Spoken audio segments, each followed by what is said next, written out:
Bismillahirrahmanirrahim. Assalamualaikum warahmatullahi wabarakatuh. Kali ini kita akan sedikit membahas tentang biografi Al-Imam Ma'rufunil Karkhi. Siapa beliau? Beliau adalah salah seorang tabi'in yang hidup sezaman dengan Al-Imam Ahmad ibnu Hanbal. Beliau adalah sosok yang wara'. Beliau adalah sosok yang sangat menjauhkan diri daripada yang haram, daripada yang syubhat, daripada yang makruh. Itulah sosok Imam Ma'rufunil Karkhi. Beliau juga terkenal dengan mustajabud da'wah. Doa-doa beliau selalu diijabah oleh Allah Subhanahu wa taala. Beliau juga seorang yang alim dan juga terkenal dengan akhlak yang mulia. Suatu ketika Al-Imam Abu Nu'aymin ketika menceritakan tentang sosok Ma'rufunil Karkhi, Al-Imam Ma'ruf Al-Karkhi. Ketika itu Imam Abu Nu'aym berkata tentang Sayyidina Ma'rufunil Karkhi. Kata beliau, Ma'rufunil Karkhi rawa al-ilma al-kathira thumma syaghalathu ar-ri'ayatu 'anir riwayah. Kata beliau, sosok Ma'rufunil Karkhi itu banyak sekali meriwayatkan tentang ilmu, tentang fan ilmu. Namun setelah beliau banyak meriwayatkan tentang fan ilmu, beliau disibukkan dengan ar-ri'ayah. Makna ri'ayah di sini adalah ri'ayah qalbiyah, tarbiyah, mendidik daripada hati beliau dan hati murid-murid beliau. Maknanya beliau bukan tidak ihtimam, bukan tidak memperhatikan daripada ilmu, melainkan beliau lebih memperhatikan daripada pengamalan daripada ilmu itu tersebut. Maka beliau bukan hanya mentransfer ilmu dari otak beliau kepada otak muridnya, namun membawa tangan murid kepada akhlak yang baik, membawa tangan murid kepada akhlakul karimah, mengambil hati murid dan membawanya kepada kecintaan kepada Allah dan Rasulnya. Itulah Sayyiduna Ma'rufunil Karkhi. Dan di antara kalam hikmah beliau yang pernah beliau sampaikan kepada murid-muridnya adalah, idza aradallahu bi'abdin khairan fataha lahu babal amal wa aghlaqa anhu babal jadal, wa idza aradallahu bi'abdin syarran fataha lahu babal jadal wa aghlaqa alaihi babal amal. Beliau berkata bahwasanya Allah Subhanahu wa taala apabila menginginkan kebaikan kepada seorang hamba, maka Allah Subhanahu wa taala akan bukakan pintu selebar-lebarnya. Allah akan bantu dia, Allah akan berikan petunjuk untuknya untuk senantiasa mengamalkan ilmunya, mengamalkan akhlak yang dia pelajari, dan Allah tutup darinya itu pintu-pintu perdebatan. Maknanya beliau lebih memberikan motivasi, mengajak kepada murid-muridnya untuk lebih baik kita beramal daripada berdebat. Sebab hidup ini tidak lepas dari perselisihan antara satu dengan yang lain. Maka beliau tidak ingin menyibukkan diri beliau, murid-murid beliau dengan berbeda pendapat. Karena kebaikan pun mungkin satu dengan yang lain seringkali padahal sama-sama baik tapi berbeda pendapat. Beliau tidak ingin menyibukkan diri beliau dan murid-murid beliau untuk berdebat, namun beliau lebih mengajak untuk beramal. Maka kata beliau, kalau Allah menginginkan yang baik, yang terbaik untuk hambanya, Allah akan bukakan pintu kebaikan untuknya, dan Allah tutup daripada pintu perdebatan. Dan sebaliknya, kalau Allah menginginkan keburukan terhadap hamba, maka Allah bukakan pintu perdebatan, berdebat terus, tapi ditanya amalnya tidak ada. Nah, ini diantara kalam hikmah beliau yang pernah beliau sampaikan kepada muridnya. Sayyiduna Ahmad ibnu Hanbal sering juga menziarahi Sayyiduna Ma'ruf al-Karhi. Di antara kisah yang termaktub di dalam kitab Ufuqul Azamah al-Muhammadiyah karya Maulana Syekh Abdul Salam Ali Muhammad Syita menjelaskan bahwasanya Sayyiduna Ahmad ibnu Hanbal saking seringnya menziarahi Sayyiduna Ma'ruf al-Karhi sampai-sampai anaknya bertanya, "Wahai ayahku, apa gerangan? Kenapa engkau seringkali menziarahi Sayyiduna Ma'ruf al-Karhi? Sedangkan ia tidak memiliki apa yang engkau miliki. Engkau memiliki banyak ilmu, namun ia tidak sering aku lihat duduk misalkan memberikan pelajaran untuk orang-orang banyak. Apa gerangan kira-kira yang membuatmu senang menziarahinya?" Kata Sayyiduna Ahmad ibnu Hanbal, "Indahu asluddin al-wara' wa taqwallah." Wahai anakku, yang membuatku menziarahinya adalah karena ia memiliki asluddin. Ia memiliki dasar yang kuat dalam agamanya. Apa itu? Al-wara'. Makna daripada al-wara' adalah menjauhi yang haram, menjauhi yang makruh, menjauhi sejauh-jauhnya yang syubhat.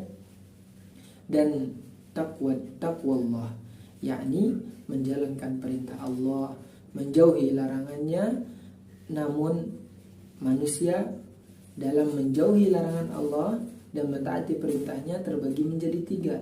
Ada yang menjauhi larangan Allah karena takut kepada neraka, ada yang menjauhi larangan Allah karena menginginkan surga, balasan dari Allah Subhanahu wa taala.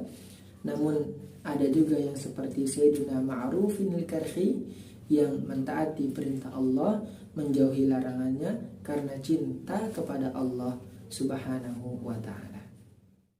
Dan di antara riwayat yang menjelaskan bahwasanya beliau adalah sosok yang doanya mustajab, diijabah oleh Allah Subhanahu wa ta'ala segera, adalah ketika Sayyiduna Khalil itu datang kepada beliau. Sayyiduna Khalil As-Sayyad datang kepada beliau mengadu bahwasanya anaknya sudah hilang berhari-hari, sedangkan istrinya menangis di rumah. Kemudian dia sampaikan kepada Sayyiduna Ma'ruf al-Karhi bahwasanya anaknya hilang, istrinya menangis. Aku mohon kepadamu untuk engkau berdoa agar Allah Subhanahu wa taala mempertemukan kami. Maka Sayyiduna Ma'ruf al-Karhi berdoa, Allahumma innas samaa'a sama'uk wal ardu arduk wa ma bainahuma laka fa'ti bihi. Ya Allah, langit milikmu, bumi pun milikmu, dan di antara langit dan bumi pun milikmu, maka datangkanlah ia. Selepas dari doa itu, tak lama kemudian ayahnya yaitu Sayyiduna Khalil As-Sayyad menemukan anaknya yaitu Muhammad ibnu Khalil As-Sayyad. Ini di antara riwayat bahwasanya Sayyiduna Ma'ruf al-Karhi juga sosok yang doanya mustajab. Diceritakan juga tentang keberkahan seorang yang datang kepada Sayyiduna Ma'ruf al-Karhi. Ia bernama Aunuddin. Aunuddin memiliki masalah. Masalahnya adalah kefakiran, kemiskinan yang sedang dia alami. Kemudian istrinya memberikan saran kepada Aunuddin untuk datang ke Sayyiduna Ma'ruf al-Karhi. Sesampainya Aunuddin di masjid, yang mana di situ tak ditemukan siapapun kecuali Ma'ruf al-Karhi. Datang ia, kemudian ditanya, "Siapa Anda?" "Saya Ma'ruf al-Karhi." "Oh, saya memiliki masalah. Barangkali Anda bisa membantu. Masalah saya adalah saya fakir, saya miskin. Kami tak menemukan apapun untuk kami makan." Kemudian Ma'ruf al-Karhi mengambil sekantong uang berisi 500 dinar, kemudian memberikannya kepada Aunuddin. Kemudian beliau berkata, sepertinya aku tak lama lagi akan meninggal. Kutitipkan uang ini kepadamu. Nanti apabila aku meninggal, aku mohon kepadamu untuk uang itu digunakan untuk memandikan, mengkafani, pengurusan jenazah dan seterusnya. Selebihnya kuberikan untukmu. Kemudian diterima oleh Aunuddin uang ini. Namun yang tidak disangka-sangka, setelah Aunuddin menerima uang tersebut, seketika itu juga Sayyiduna Ma'rufun al-Karkhi merasakan sesuatu pada dirinya, kemudian menarik napas panjang, dan ternyata itu adalah akhir daripada kehidupan Sayyiduna Ma'rufun al-Karkhi.